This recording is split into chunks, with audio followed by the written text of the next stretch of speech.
GM Coin Bureau fam, and welcome to another episode of Q&A. And as you can see, back at it again with your dynamic blonde crypto duo.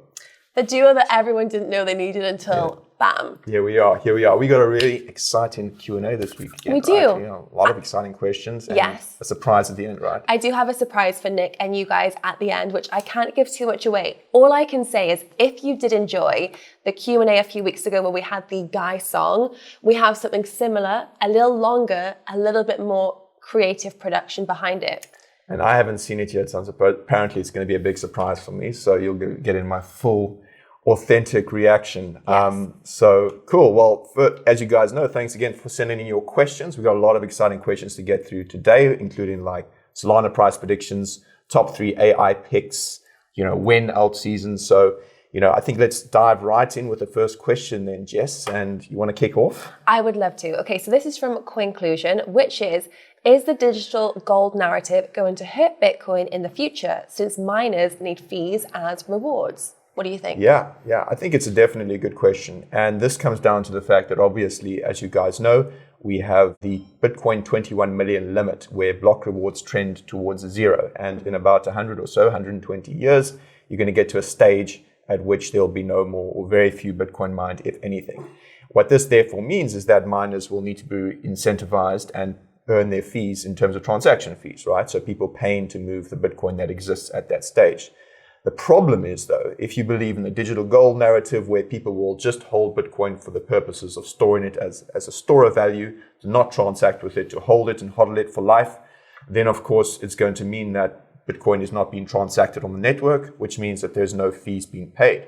And if the miners are not getting fees, then they're not going to be paid and incentivized to protect the network. So then the question is, are we going to see a fall in hash rate, miners leave the ecosystem, and therefore the network, the Bitcoin network, is not as secure as it once was? And it's a good hypothesis.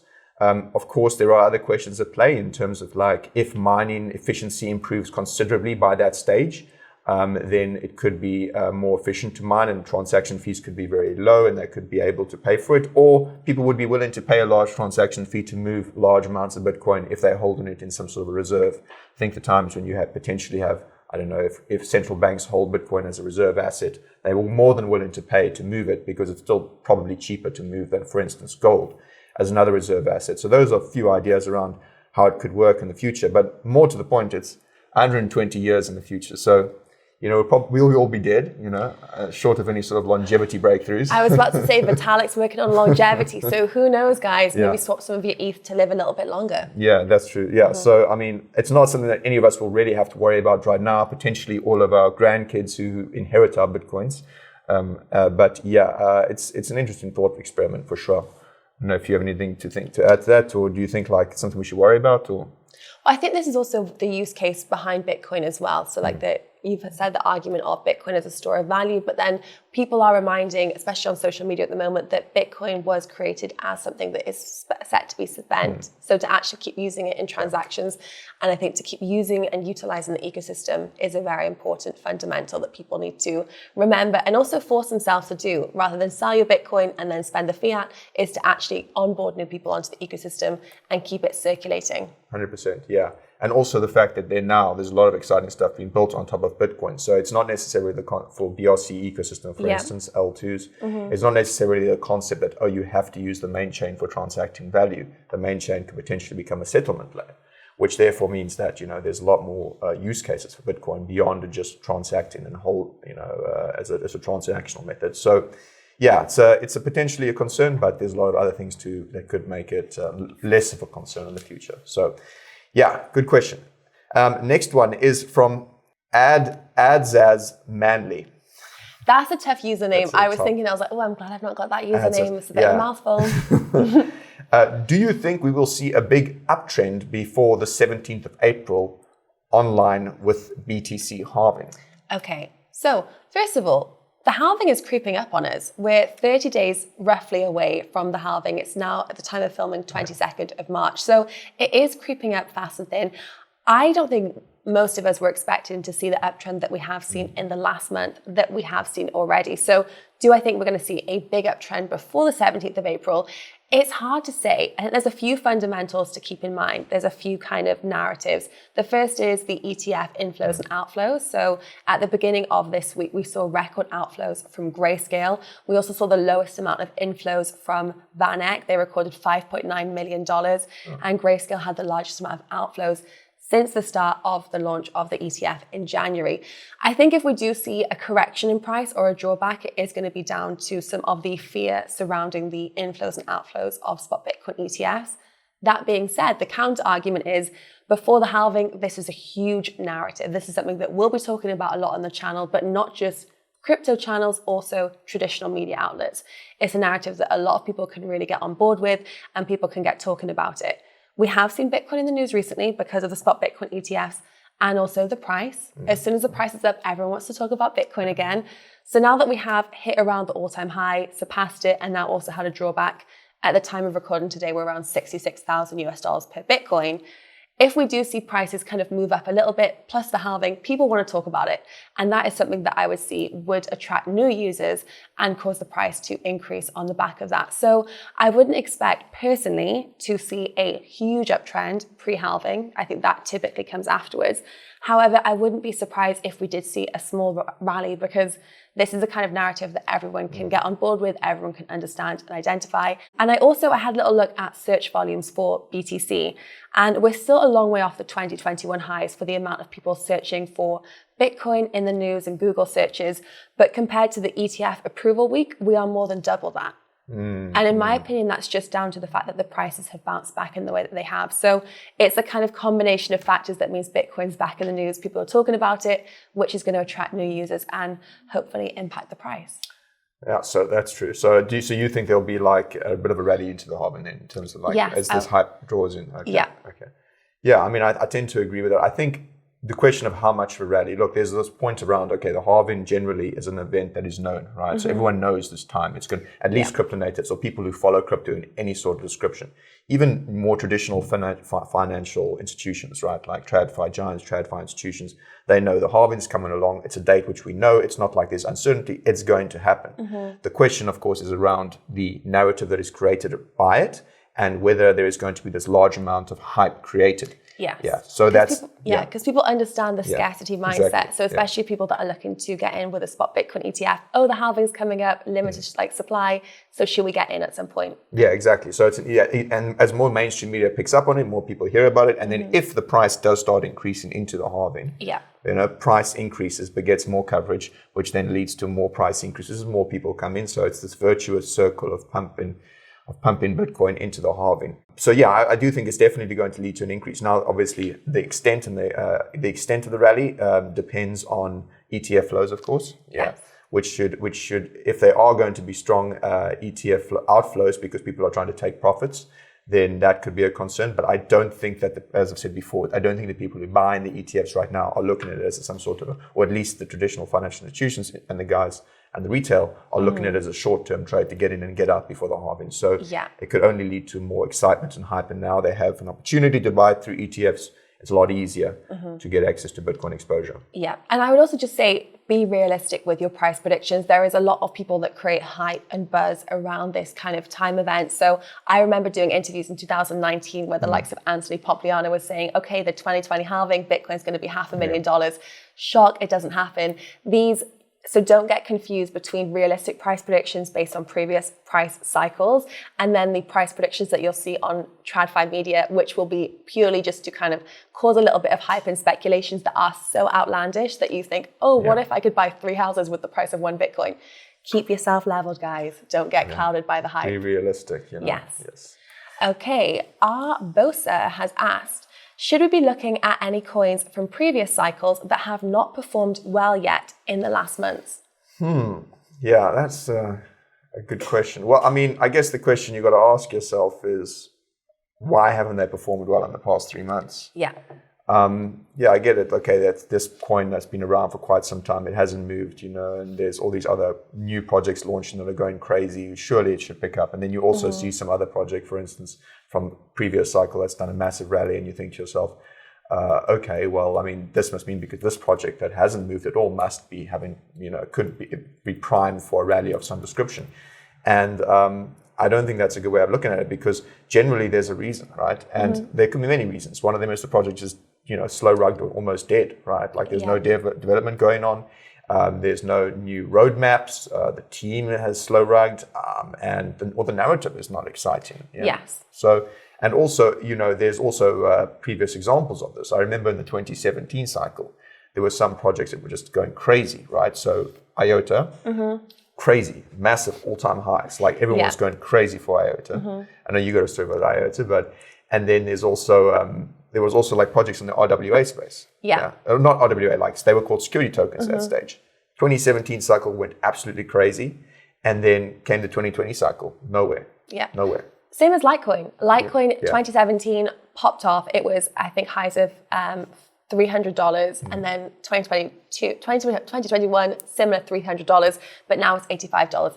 Just because it's followed previous market cycles and hit all-time highs in 2017, it's not a given it's going to surpass that like the likes of Bitcoin and Ethereum will. Yeah, and markets don't play according to, this project hasn't moved, now it has to move. It's not like there's people out there jumping around, which coin I should be pumping. They follow very intently what's an interesting narrative, right? There's definitely can be projects that are old projects, right, from the 2017 cycle that have, that basically right now they just happen to be in a very strong narrative that gets them flying. A lot of the AI tokens, like they were from the 2017 cycle, they kind of like in the 2020 cycle didn't get that much expression. And then AI comes along and they start flying. That's coincidental, right? Yes. That's not by nature of them being an old project that hasn't rallied. By all means, if you think there's some sort of a project that still has devs working on it, that still is building and is in a narrative that is exciting, then you could potentially explore that. But I wouldn't use the premise that this hasn't rallied, this particular coin hasn't rallied, therefore this is a coin I should be looking at because all the others have. Because you could get burned like that. Because there are a lot of projects that are just never going to regain their all-time highs, and that's for many reasons. Yeah. Something that we did cover quite a lot on the Coin Bureau Club in the Discord was Sui, which was one of the layer ones that we'd noticed Sol had an absolute rally, and then Sui earlier this year hadn't really rallied to the potential of the other layer ones out there. And that was something that a few of us, I personally hold Sui as part of my portfolio. Me too. And I think we all were kind of thinking like, it's got a lot of potential. They have an upcoming event in April. Is this one that could rally post the kind of Sol hype train as another layer one to watch? So you can also kind of keep an eye on that regards, but they have to be, as you've said, active projects that are moving interestingly. They can't just be a given that they've not pumped yet, so they should. Yeah, exactly. So start with the project itself, then look at the price, because price itself, like I say, there's reasons why a price hasn't moved for years. Get in here! Take a seat, sir. Go on. So tell me about these anxieties you've been experiencing. When did they first manifest themselves? Well, I think they first started when I got into crypto. I started to worry about all kinds of stuff. Such as? Well, I became anxious that I was spending, way too much on exchange fees. Like every time I made a trade, boom, more precious crypto gone. And I felt like I was missing out in other ways too. What other ways? Well, for instance, why didn't I get a sign-up bonus when I registered on an exchange? I mean, come on, they should be welcoming me with open arms. That's a common feeling for many people in crypto. Yeah, go figure. And I kept getting told to buy a hardware wallet to keep my crypto safe, but some of those things ain't cheap, huh? I mean, what's that guy to do? Well, there's a cure for those concerns. You mean medication? No, I mean like the Coin Bureau deals page.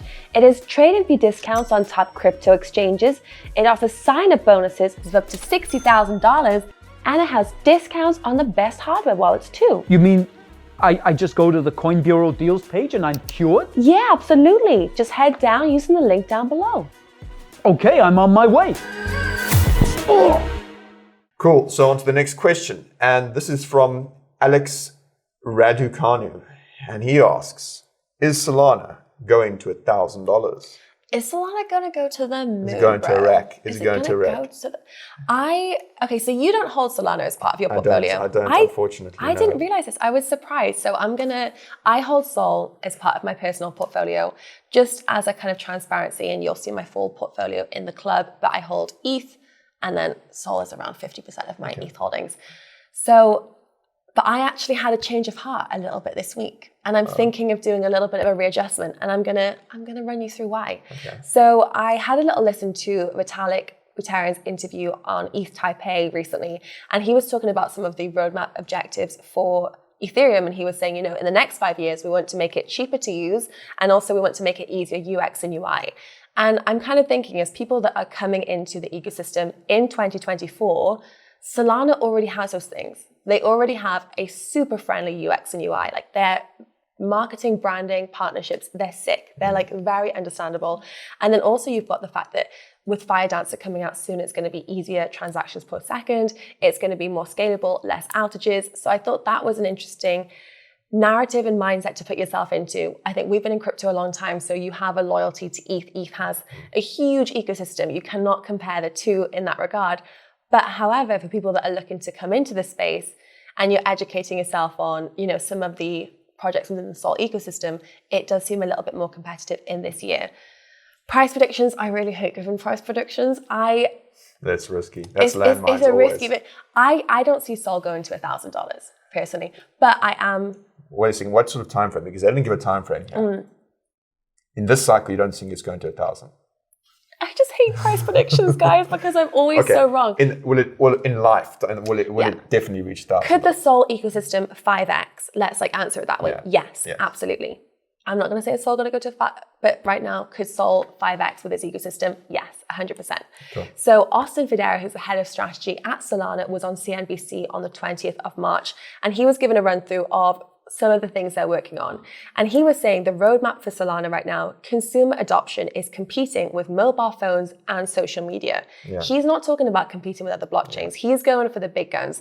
As we know, Anatoly is really big in telecommunications. And so scalability is something really big for the network. He's saying that Solana is nowhere near finished as a code base and new features are constantly being rolled out. As we know, Firedancer is coming soon. This is something that Austin's spoken about on Clip's channel before, and so is Raoul Pal, the Sol bull that's come on the channel before.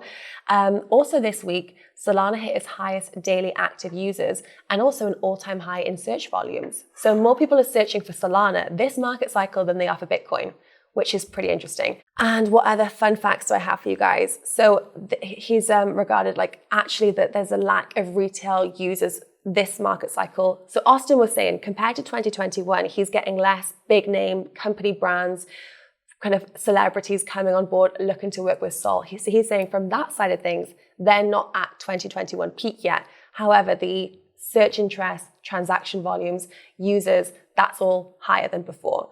And then also, I just think that the deepen narrative is something that Solana is scaling really, really well. So Hive Mapper, which is the kind of decentralized mapping, you can buy this thing, they've called it the Hive Mapper B, for $400, pop it into your car, and you're constantly earning points for going around, earning tokens for having a decentralized version of Google Maps. So easy to use. I had a little look at the website, and it's just clear, concise. It doesn't mention crypto, blockchain. It's just incentivizing you as a user. Also, Drip House, which is an NFT marketplace where they just give out free NFT artwork. Again, they don't mention crypto. They don't mention blockchain. It's just sign up, collect, earn. And these are what people are getting used to now. So for me, I was like, okay, I was bullish anyway, but I think I'm going to reallocate a little. Wow. So has the Solana Foundation reached out to you as being the new brand ambassador? Because that was an amazing Sol, sure. That was, I'm bullish now on Sol. Are you? See?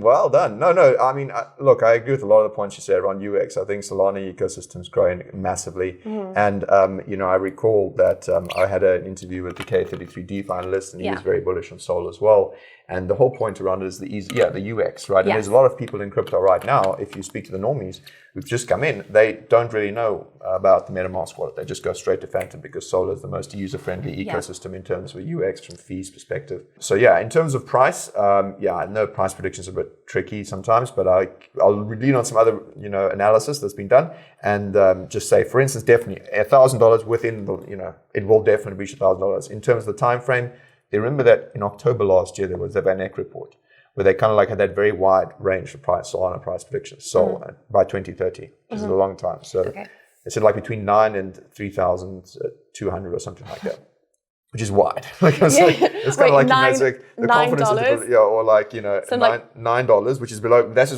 is back in October, right? So anyways, it was a bullish report, very bullish. It goes up to 3,200. They said that by 2030, you could have the Solana ecosystems could be generating about $8 billion in fees. And the base case is about $330, which is not too far from where we are now in 2030. So that's another price prediction. We did a review, main channel video on Solana about 3-4 months ago. And in that we said, look, if you think that Solana is following, ETH's market top in the previous cycle, so it's one cycle behind ETH. ETH reached 500 billion market cap in the previous cycle. Solana's got, if we assume Solana reaches the same market cap with about 433 million outstanding SOL, do some math on that, talking about 1,100 SOL in this cycle. That's if you assume Solana market cap reaches ETH and if you think that it's going to be following one cycle behind. So yeah, I mean, I think that it's possible this cycle, but definitely within the next 6 to 7 years, you'll definitely see it above $1,000. And yeah, I mean, we actually got a new Solana video coming out next week, main channel update. So that's a little bit of alpha for you guys to keep your eyes peeled for that. And I just still can't believe the audacity of Van Eck to post a price prediction that's like, between $9 and 3,200. That's like, that a base is super. Yeah, I mean, it's like, what are you supposed to invest like that? I mean, it could go, But to be fair, at that stage, the Solana price, I can't remember what it was exactly in October. It was like 16 or something like that. So it's kind of like, okay, what's your potential losses? Potentially losing half, but in terms of the upside. So it's kind of like a binary prediction at that price point. It's not like you're investing at this point now. I thought it sounded like, the doomsday prediction, like TradFi guys, that like, the world's going to end. And eventually, once every 10 years, they correctly guess a pandemic. Okay, so next question is from, this username is a little sus. Yeah, it is. Yeah. CZ Heartless has asked you, what do you think about the future of Nia with AI?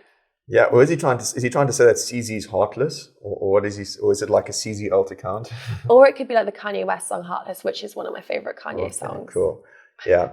So let's get straight to the question. So yeah, future of Nia and AI. It's actually interesting because this week when they had the NVIDIA GTC. Yes. Yeah, and Ilya, the founder of Nia, was there on the same panel with Jensen Huang from NVIDIA. So that's pretty crazy. And Nia was rallying in that because it's like, this is big news, right? One of the few crypto projects that's there at the seminal AI, AI / computing event in the world.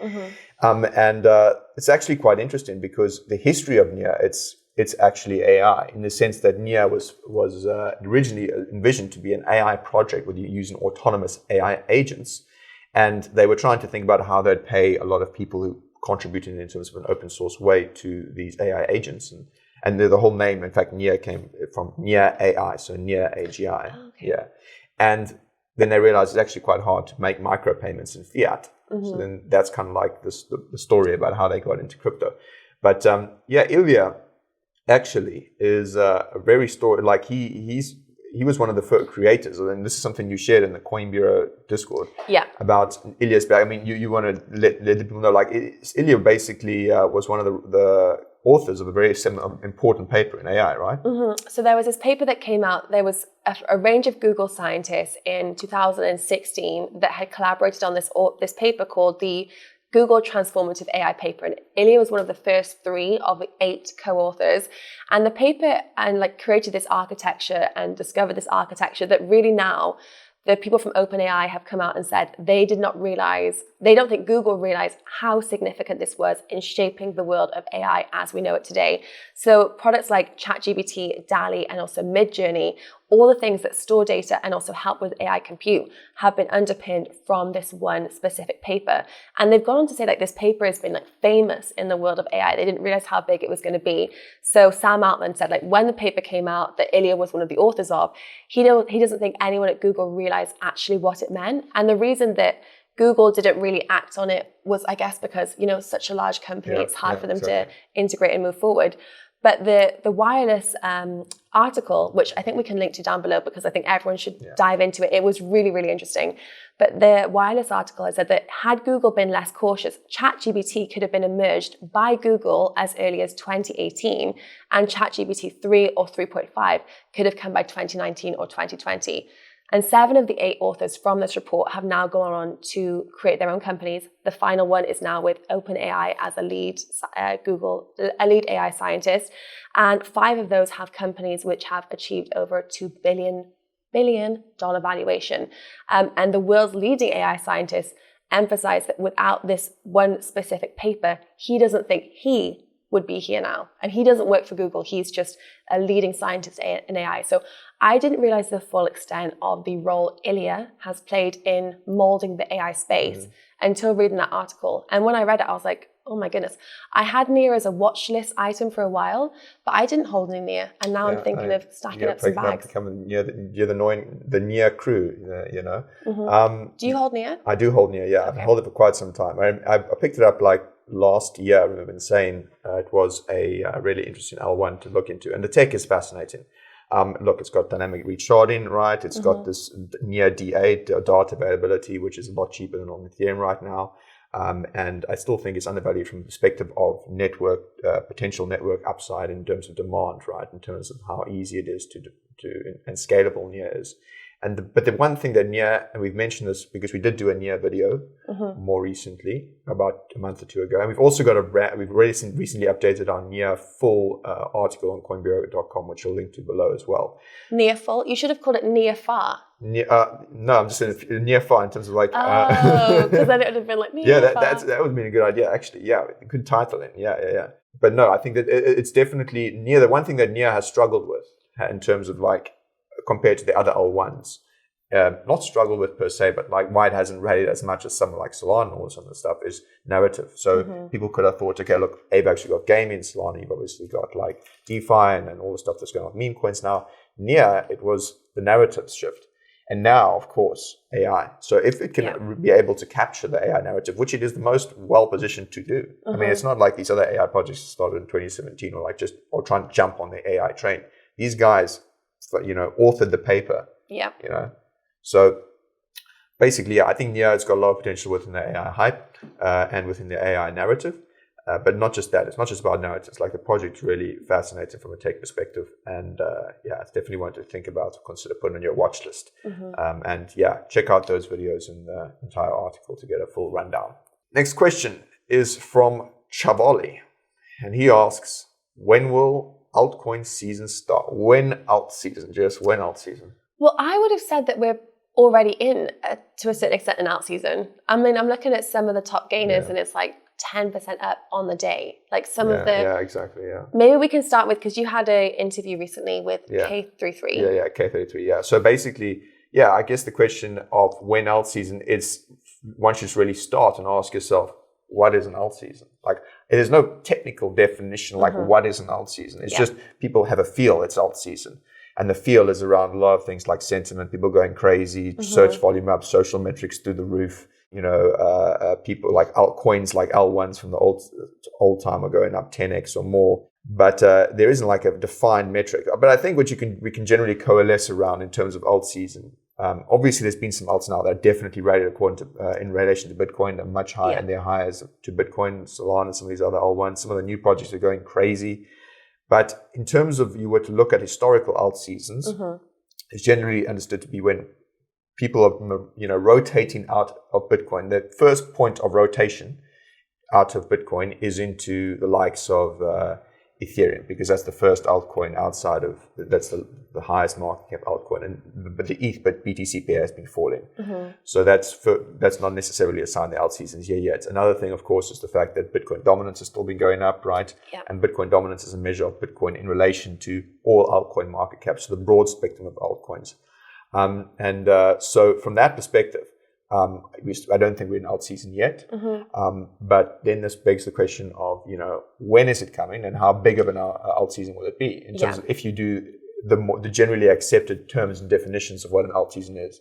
So that's the next question then. I mean, and I think we also have to look at, is this market cycle going to be different because of a few factors? Is the altcoin season going to be different because we have seen a large amount of the price rally has been down to spot Bitcoin ETFs and the issuers kind of accumulating Bitcoin and that performing exceptionally well? So is that rotation going to look different, and how will that impact altcoin season? And then is altcoin season going to be split up into different narratives? So are we going to see like an AI altcoin season? We've already seen a meme coin season, which has been going through the absolute roof at the moment. And some of the meme coin frenzy that we've seen has been like remarkable / insane. So is it going to be different narratives? Are we going to see an RWA season coming up soon as well? So I think it's breaking up in between the few. I'm going to kind of keep, because I know everyone's looking at like how they rotate out of BTC and how they personally move. Are you going to be rotating out of BTC? Yes, I think I will when the real alt season starts around. But I still think that, so in terms of when I think it's going to be coming, I definitely think it'll be after the halving. But I don't think it's going to be as crazy as the previous alt season. Yeah. In the perspective, I still think you're going to have coins rallying in relation to Bitcoin. I just don't think it'll be as aggressive. And this is stuff we've talked about a lot before. The question around ETFs, people can't rotate out of ETFs.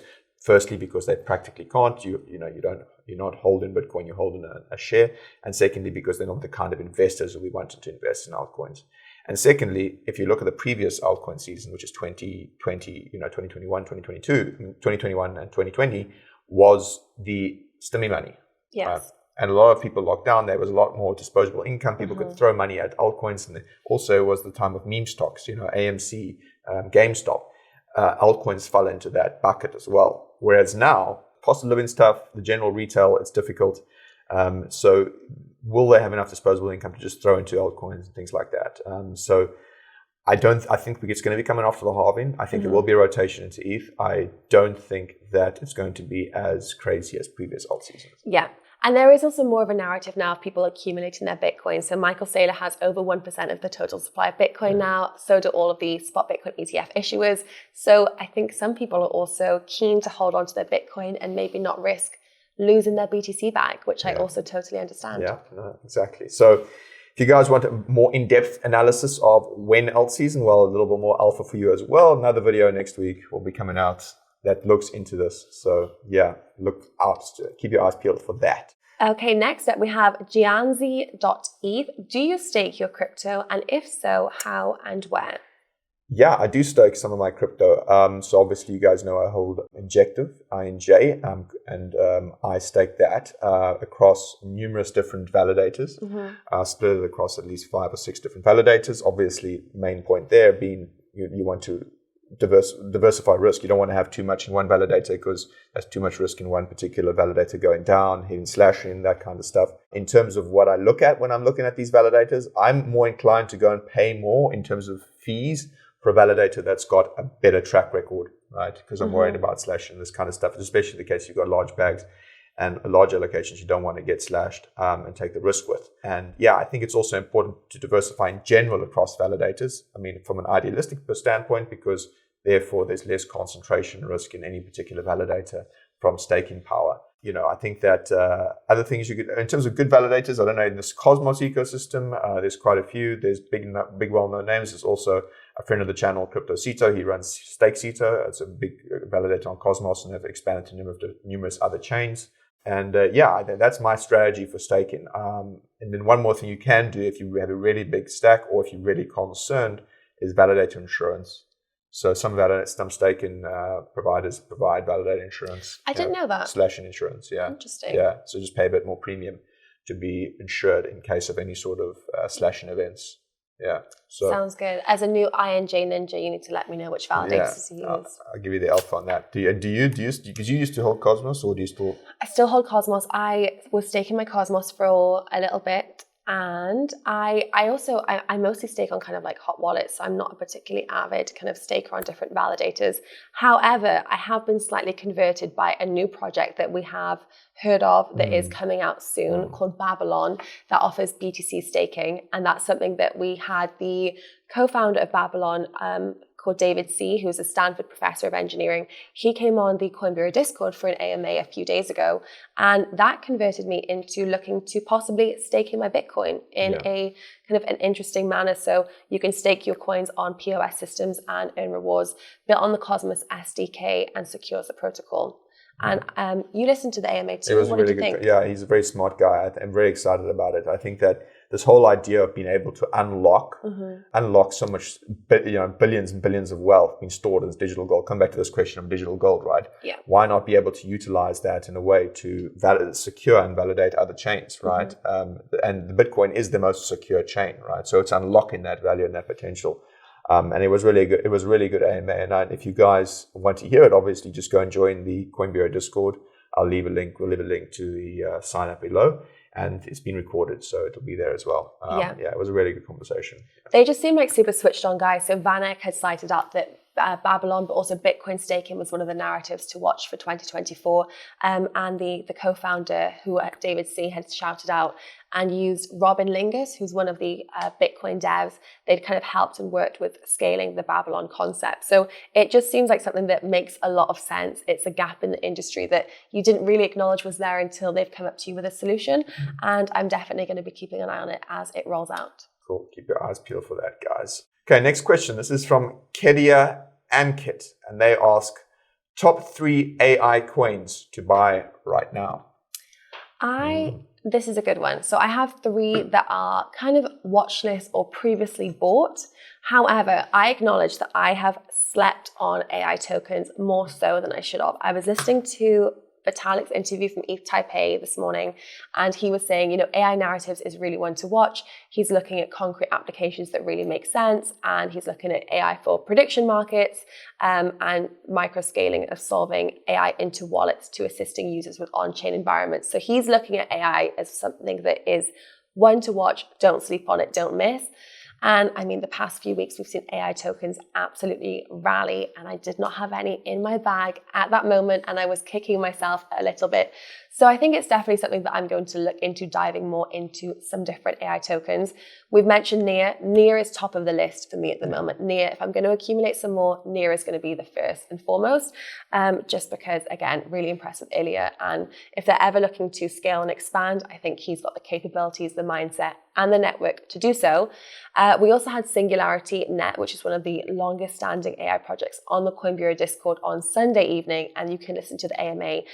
Singularity was one of the 2017 ones to watch. They sold out of their ICO in 60 seconds, raising $36 million. Ben Goertzel, who is the founder of Singularity Net and also Hanson Robotics, is the dude behind Sophia, the AI robot. I know, you got to mention it, because for a lot of people, it's like, AI crypto is so over there, but when you look at, he had a segment, Sophia the AI robot had a segment in 2020 with Will Smith. Yeah. Yes. Where they went on a fake little date because he was the I am robot kind of dude. I am robot? Well, what was the film? I mean, it was I Am Robot, yeah. Okay. Is that why you turned out crazy when you went on a date with this? With Sophia the robot, it all went downhill from there, guys.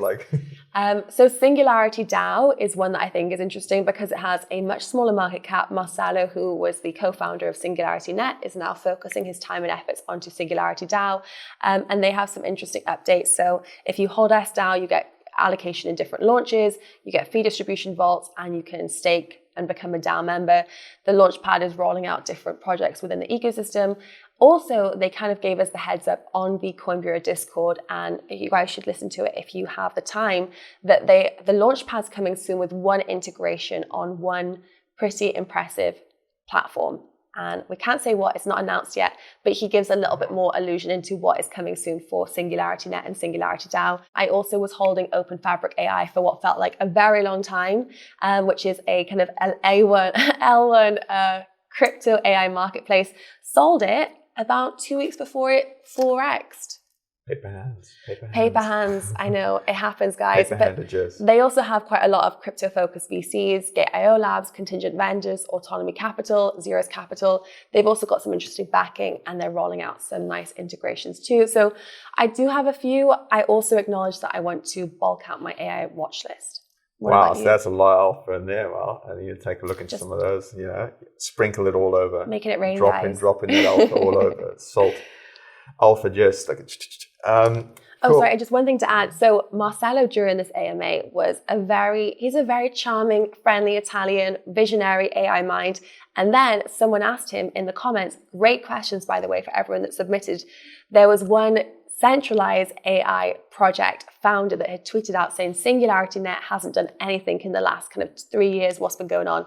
Marcelo just annihilated that answer. He was like, this is why we need decentralized AI. This is what's important. And it made me so bullish. I think when you hear founders really defend their why of the objective of what they're looking to do. Passionate Italian accent. Yeah, the passion in it. And I just thought that is such conviction that I'm going to look into you guys a lot more as a project and potentially accumulate some myself. Cool. Mm-hmm. Yeah, so in terms of my AI watch list, I don't hold any AI coins at the moment, which is probably a bit of an oversight on my part. And my AI watch list isn't as extensive as yours, but I've got two, and one is a pretty it's done very well recently, but I still think it's got some potential. And another one is a bit under the radar, which you may not have come across, unless you're a CBC member. But so the first one is a Cash. Now, Cash is a project that's been around since 2019. It's a decentralized cloud compute infrastructure project, so kind of like a decentralized AWS, and obviously decentralized computing is important for a lot of these AI applications because there's a large amount of computing that's needed. We've covered them in the Coin Bureau Club about a few months ago, and look, the token has gone crazy over the past 2 weeks, and this week actually it's pretty crazy. So I was watching a Crypto Cito video, so shout out to Crypto Cito. He was saying on Monday that I think it could be listed on Coinbase, and it was AKT hit Coinbase this week, and then boom. So that's obviously a good listing for Cash, right? Yeah. And the AKT token is used for obviously transaction fees, staking, governance, and then of course being used as a transactional medium within this network and marketplace for AI compute. The supply side is looking good in the sense that it's all vested out. Demand side, and then inflation will also taper out. So it's, that's tokenomics wise, it's good. Demand side is still a little bit lacking in terms of there's not that many providers on the marketplace, but this is something that they're trying to constantly onboard. And of course, as the more they're on board, the more demand will be created for AKT. Although there is a question recently, which was posed in our review on it, which if you're a Coin Bureau Club subscriber, you'll be able to watch, is that they're going to potentially be using USDC as a transactional medium, which could lead to less demand for AKT from a utility perspective if it really takes over. But right now, they want to try and create a lot of demand for AKT. So in that video, we said, look, in terms of prices, it could have 10x from $2, it's now at $5. So if they believe in the prediction within the video, potentially $20 the cycle, but don't hold me to that. I think it's an interesting project, and it's definitely one I'm going to keep on watching. And now another project is one that coincidentally I came across in two different ways. One is obviously was covered on the Coin Bureau Club. The members voted for it. And another is that I spoke to the CEO this week, and this is AOS. Oh, okay, yeah. Now, the interesting thing about this project is that it's been around for quite some time, since 2013, and it in 2019 moved into the crypto space as well. And I don't know about it because they haven't done a lot of promotions. Like, the founder is just a super smart techie, like a passionate individual. And I didn't know about them until actually seeing on the Coin Bureau Club and then also speaking to him. And after you speaking to him, you realize how exciting the project is in terms of what they're trying to build out, in terms of like the vision they have and how passionate he is as a founder and what they've been working on. And they were at NVIDIA GTC back in 2019 as well, as one of the few crypto projects in that space. Now, similarly, it's got a few different things it's trying to take on, right? Decentralized compute, decentralized storage. They've got the W3S, which is kind of like a decentralized AWS bucket system for storage, and they've also got W3 IPFS, so they want to try and look at storage across, decentralized network, a decentralized IPFS network, kind of like a Filecoin. They've also got the streaming component. They want to look at streaming, and then of course there's this W3 AI they're working on right now, which is a decentralized AI computing network. Now, I know when I first heard that, I was like, okay, well, this is a lot of different facets. How are you going to bring it all together? But there's a lot of thought gone into like, how will you combine this all into one? And if you think about it also, like a lot of people who've got potential hardware to offer to a network, it doesn't necessarily have to fit one use case. So it doesn't necessarily only have to be, this is going to be compute. You can also provide some storage. If you have a compute network that you can be renting out to AI agents, you could also be looking at offering streaming services. So there's definitely sort of synergies you could use within the network if you are providing to the network as a provider for the compute or storage, et cetera, et cetera. And I think it's a really exciting project. It has, like I said, there's a review on the CBC. I may accumulate some over the next few days. I think it's an interesting, definitely think it's an interesting one to look at for the AI space. So those are my two I'm going for 2. I don't have as much alpha as just for you today, but you had way more. I'm actually having a look now on where is AR's. AR's listed. It's on Coinbase. Coinbase. Yeah. This is the thing. Do you remember in 2017 there was like 3 tokens on Coinbase, and it was like, oh, is XRP going to go on Coinbase? And now it seems like Coinbase are just rolling in the listings. Coinbase is rolling out the listings. Yeah. So interesting. They got to compete, man. Well, it's still not as fast as something like a Binance, which released over the weekend when they released Surf. Was it Schlurf? Schlurf, like literally less than 24 hours after it launched. I don't know how that's even possible. I'd love to know. I'd love to know. The Binance guys are more like they know more. Trigger friendly, just like yep. Meme coins, let's get it. But that was the craziest news that I saw this week in crypto. Actually, that was news. Okay, so next question we have is from Titonkel. Grow up, Nick.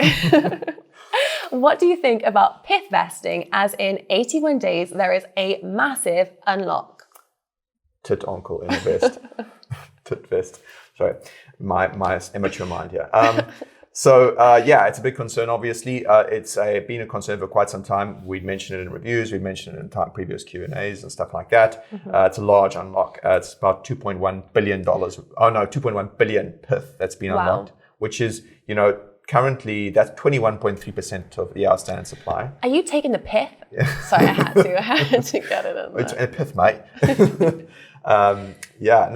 They're not taking the PYTH, actually. It is 21.3% of the supply with only 15% currently outstanding. So the outstanding supply could more than double on that unlock.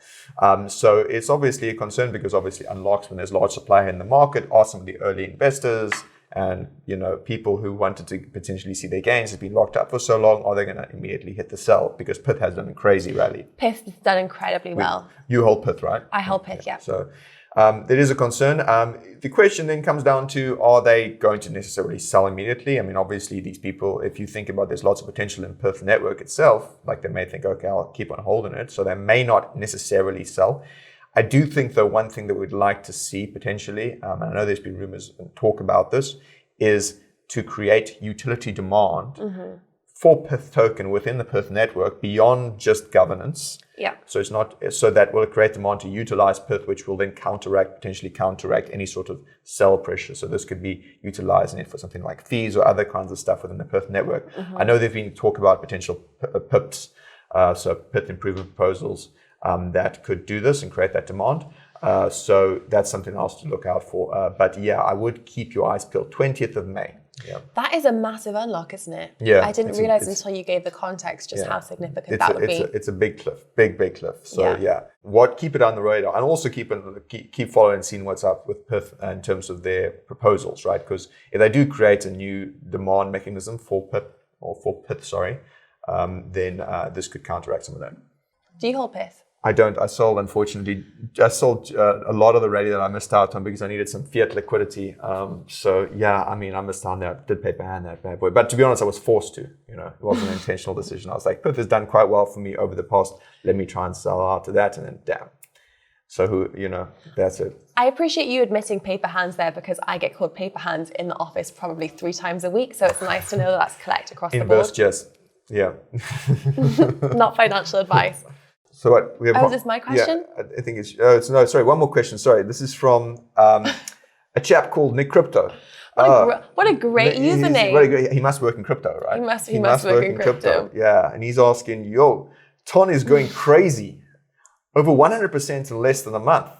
Do you guys hold it? No, yeah, man. Do you hold any Ton? I would classify this as office bullying, to be completely honest with you guys. Like, look at that. Look how happy he looks. Okay, paper hands, Jessica. I hold my hands up. I sold some AI tokens before the AI rally. I sold some Toncoin before the Toncoin rally. I will tell you, first of all, why I sold it. And then I'll talk through why it's going crazy. Rationalizing bad decisions. always. And also, to be honest, since looking into Ton some more this week, it's like the ex-boyfriend you just don't want to give another chance to. But I'll tell you why I'm considering it. So first of all, it's already got such a big market cap. It's really one of the projects I thought that, how much more upside potential did it have? It was a top 10 crypto at the time of selling. And I just thought, I don't see it really kind of accelerating with its market capitalization. There's not so many developments that are going out when it comes to the crypto narrative. The ecosystem within TON doesn't seem to be as extensive as the likes of, we've got Solana, Avalanche, the other top 10s that it's kind of aligned with and next to on the market cap leaderboard. That's being said, why is it going crazy? So Telegram has announced plans of potentially going public, listing their shares on stock exchanges. Also, a Telegram game called Altcoin has also been gaining a lot of traction. This is something that some of the guys, I think Kevin on the Coin Bureau Club research feed, has also given quite a lot of light to. The reason that I'm regretting my decision and tempting to backtrack Reddit IPO that came out this week. So all eyes have been on Reddit, and this is Telegram has more monthly active users than Reddit. Reddit has 850 monthly active users. Telegram has 900.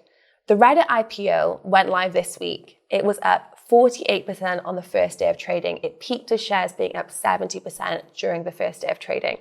And I'm just thinking through if this is something that we are going to see expand into a ecosystem outside of just crypto, and then more things are going to be integrated within the Telegram platform. If we're going to see more tokens and projects integrate with Telegram, is this something that TON will reap the benefits from? Probably yes. I think the founder as well has got quite an interesting outlook on everything. I actually had spoken to Pavel, the founder of Telegram, at one point. He mentioned these extremely small amount of developers that Telegram and Toncoin have. Telegram itself as a platform, I think they have under 50 devs. It's crazy. Unheard of, Which for 900 million monthly active users, if you look at the ratio between the two, is just exponential. So I did paper hand my Toncoin. I am maybe looking at getting back into it because I do think over the next few months. However, I will wait for a bit of a retracement because there has been a little bit of hype around the potential of the IPO. I also think people will have a similar mindset to me, which is Reddit IPO has done really well. If Toncoin Telegram IPO is going to have the same effect, it might pump. So I'm going to stay away for now, but just keep watching from the sidelines. Okay, cool. Well, can you do us a favor and let us know the moment you buy so I can hit the short button? Inverse Jessica strategy in the office, guys. I promise I do have some great... Maybe share that alpha with us. You guys were all quiet when I switched my ETH to Sol in October. This is true. Then I didn't get a shout out. But as soon as I paper hand a small bag of TON... That's the nature of the crypto markets. Everyone will give you all amounts of shit for 1 or 2 losses, and then you can do as many good trades as possible. But I will absolutely keep you posted when I accumulate, but I am looking at getting back into it because it's like the long lost love. Okay, final surprise.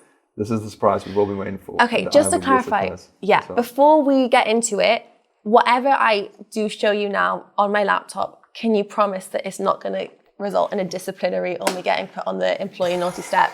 Yeah, I mean, this is, I can't promise anything, we need to, okay, fine. Okay, fine. You hit it. If you don't see me next week, guys, send for help. Hidden camera or something going on, yeah? Okay, there was a hidden camera. So at the beginning of the week, I got Nick to sit next to me and I had found on ChatGPT a crypto wrap, and I got you to read it. You didn't realize we actually had a gimbal that I had set up. We have a new small camera, and I had it set up. So while you were reading it out, I would have practiced my Eminem voice properly. What the hell was going on here? So I was just getting him to review ChatGPT, the free version and the wrap, and you thought it was pretty good, right? Yeah, I mean the lyrics were good, but I wasn't, I wasn't in the right frame of mind to rap it. We'll see. I don't know. So I did record it and then send it to our music producer, Pim, and I got it mixed up into a track. Do you want to hear it? Let's go. Do you guys want to hear it? Yes, you do. Okay, cool. And it's called Coin Bureau Get Low. Oh, God. Yo, it's the crypto rap. Let me set the stage where Bitcoin's the king, ruling all the rage. Altseason, waves are here in the mix. We're stacking up gains, making moves quick. Blockchain revolution, breaking all the norms. A little bass bit is Yeah, nice. that's good. The dip to the highs. I should have We're hard lit strong, singing a bullish tune. Up the market's high, stacking up plans, reaching the sky. Running wild, ears on the run. In this digital jungle, we're having fun. Coins popping off like fireworks at night. ICO frenzy shining bright. NFTs creating a whole new craze. Artists and gamers doing well, he's joining done the well. maze. DeFi changing the game, banking with our bets. Yield farming, liquidity pools, giving thanks. Smart contracts. You even got liquidity pools in there. Finance in a revolutionary way. Crypto rap, the market's high. Stepping up coins. Glorious guy, the course. Running wild, bears on the run. In this digital jungle, we're having fun. There we go. I mean, Pim, credit to you, bro. That's really good. Like, I was just kind of like worried this is going to turn out like really shit in terms of like, but now it seems like, you know, the edit was great, you know. The edit was great, seeing as it was just a kind of a verbal run through.